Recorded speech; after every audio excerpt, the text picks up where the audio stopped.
दोस्तों आपको जो एटीएम कार्ड है उसके बारे में कुछ आपको बताता हूँ। एटीएम कार्ड को किस तरह से आपको यूज़ करना है, किस तरह से आपका जो एटीएम कार्ड होता है ये आपका पर्सनल कार्ड होता है। इस एटीएम कार्ड को हम कभी भी हमें किसी को देना नहीं चाहिए, या अगर बहुत ही भरोसेमंद आदमी है तो उसके साथ ही जाकर आप निकालें तो ज़्यादा बेहतर होगा, अन्यथा आप ठगी के शिकार हो सकते हैं। तो एटीएम कार्ड के बारे में जानने से सबसे पहला मैं देखता हूँ कि ये एटीएम कार्ड को आप किस तरह से देखते हैं। आप इसको इस तरह से देखें कि एक चिप वाला कार्ड है, यहाँ पे एक चिप लगा हुआ है, मैग्नेटिक स्ट्रिप लगा हुआ है, यहाँ पे एक नंबर लिखा होता है जिसको हम लोग सीवीवी नंबर बोलते हैं।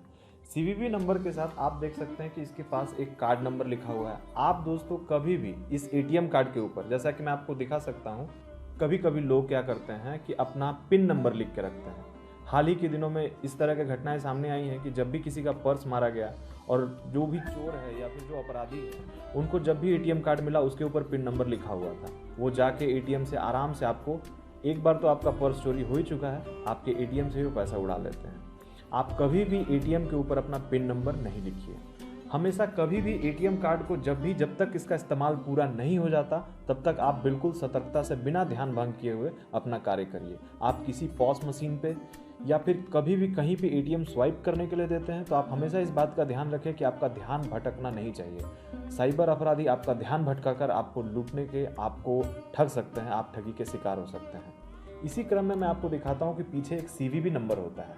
नॉर्मली कार्ड नंबर से आपके इस 3 डिजिट के सीवीवी नंबर से आपको ठगा जाया जा सकता है। आप हमेशा एक बात ध्यान रखिए कि इस सीवीवी नंबर जो 3 डिजिट का होता है, दोस्तों नॉर्मली हम लोग 10 डिजिट के मोबाइल नंबर याद कर रखते हैं, तो ये 3 डिजिट का अपना खुद का सीवीवी याद करने कोई बहुत बड़ी बात नहीं है। आप हमेशा ब्लैक मार्कर पेन से इस सीवीवी नंबर को ब्लैक कर दें, इसको ढक दें ताकि ये कैमरा में नहीं आ सके।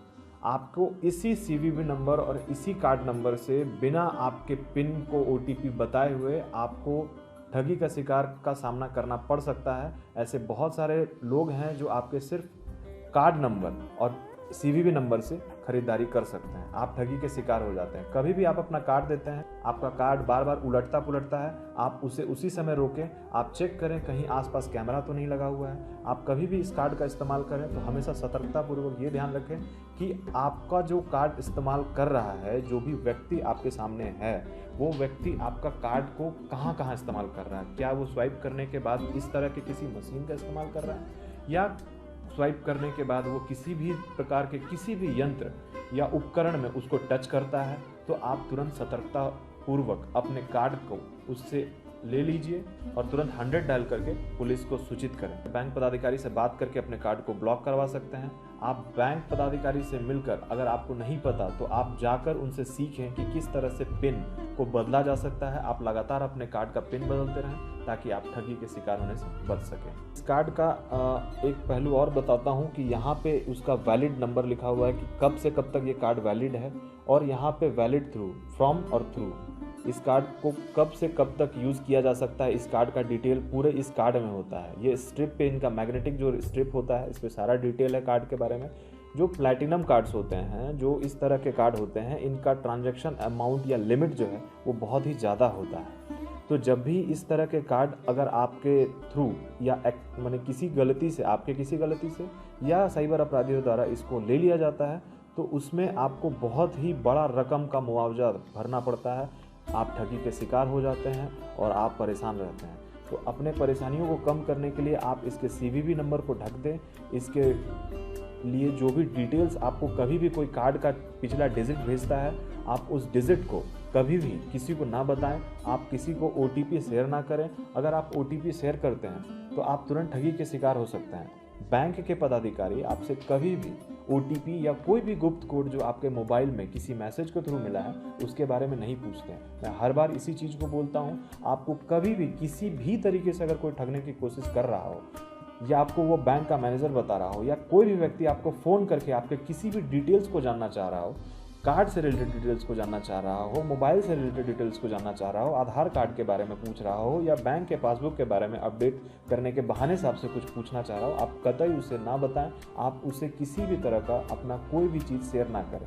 इस एटीएम का इस्तेमाल करते हैं, उसके बाद आप कभी भी उसके ट्रांजैक्शन के बाद स्लिप निकलता है जिसको कस्टमर एडवाइस स्लिप या यानी कि बैंक स्टेटमेंट स्लिप भी बोलते हैं, तो ये स्लिप जो है आप देख सकते हैं कि इस तरह के स्लिप निकलते हैं। अमूमन हम इस स्लिप को क्या करते हैं कि फेंक देते हैं। इसमें क्या क्या इन्फॉर्मेशन आप उसे दे सकते हैं आपको मैं बताता हूँ।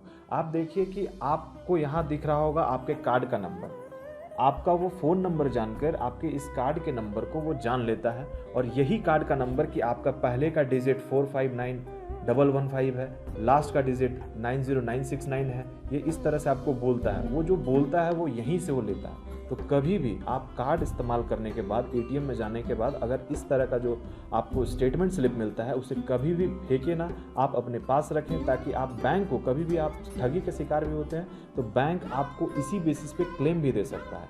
आप या तो उसे फाड़ कर फेंक सकते हैं या आपका ट्रांजैक्शन पूरा होने तक आप उसे अपने पास रखें।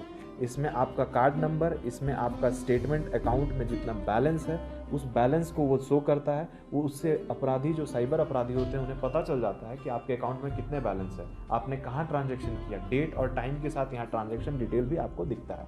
तो साइबर अपराधी आपके नंबर को किसी भी तरीके से प्राप्त कर आपके बारे में जानकारी इकट्ठा कर, क्योंकि वो बहुत डेडिकेटेड होते हैं, उनका काम है लोगों को ठगना, उसी से उनका रोजी रोटी चल रहा है। तो हमें उसी को बंद करना है। साइबर अपराध को हर जड़ से ख़त्म करने के लिए आपका सहयोग हमेशा अपेक्षित रहा है। आप हमेशा हमारा साथ दीजिए और हम इस तरह से साइबर अपराध को जड़ से उखाड़ फेंकने में हमारी मदद करें। तो इसी के साथ आप साइबर सुरक्षा के इस चैनल को देखें, इससे सीखें, लोगों को जागरूक करें।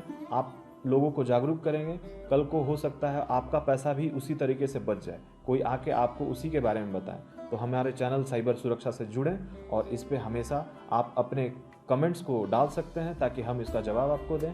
और आप किसी भी तरीके से ठगी का शिकार होते हैं आप हमें ज़रूर बताएं, हम आपकी बेशक मदद करेंगे। नमस्कार, जय हिंद, जय भारत।